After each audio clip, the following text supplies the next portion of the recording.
مردوں اور نوجوانوں کا جوش اور جذبہ ہی نہیں تھا، خواتین تک عقیدہ ختم نبوت کے تحفظ کے لیے اپنے نونہان کو نشاور کرنے کے لیے بیتاب تھی۔ ایک قصہ مولانا اللہ وسایہ صاحب دامت برکاتہ العالیہ نے لکھا ہے کہ اوکاڑا سے ایک بارات لاہور آئی،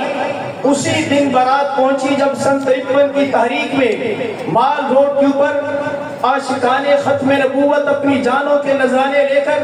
عقیدہ ختم نبوت کا تحفظ کر رہے تھے۔ اس وقت عین موقع پر ایک بارات لاہور آئی، معلوم ہوا رش کیوں ہے، جب معلوم ہوا کہ عقیدہ ختم نبوت کے تحفظ کے لیے آج عاشقان ختم نبوت اپنی جانوں کے نذرانے پیش کر رہے ہیں، اس وقت اس ماں نے اپنے بیٹے کو کہا، اے بچے آپ آج سہرے باندھ کے آئے تھے،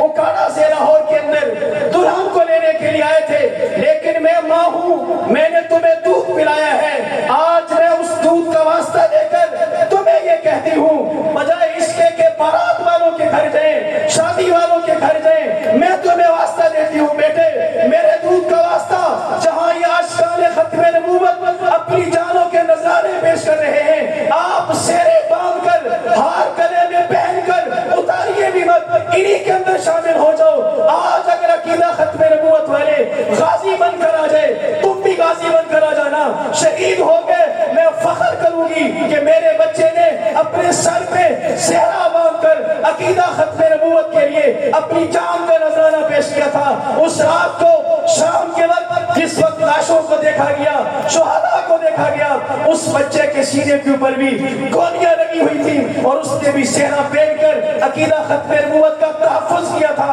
آج میں آپ کی خدمت میں یہ بات رکھ رہا ہوں، اس وقت ہمارے کبیرین موجود ہیں، ان کی موجودگی کے اندر ہم عزم کرتے ہیں انشاءاللہ العزیز عقیدہ ختم نبوت کے تحفظ کے لیے جان کے نذرانے کی بات آئی، انشاءاللہ العزیز ہم جان کا نذرانہ بھی پیش کر دیں گے انشاءاللہ، اور میں انشاءاللہ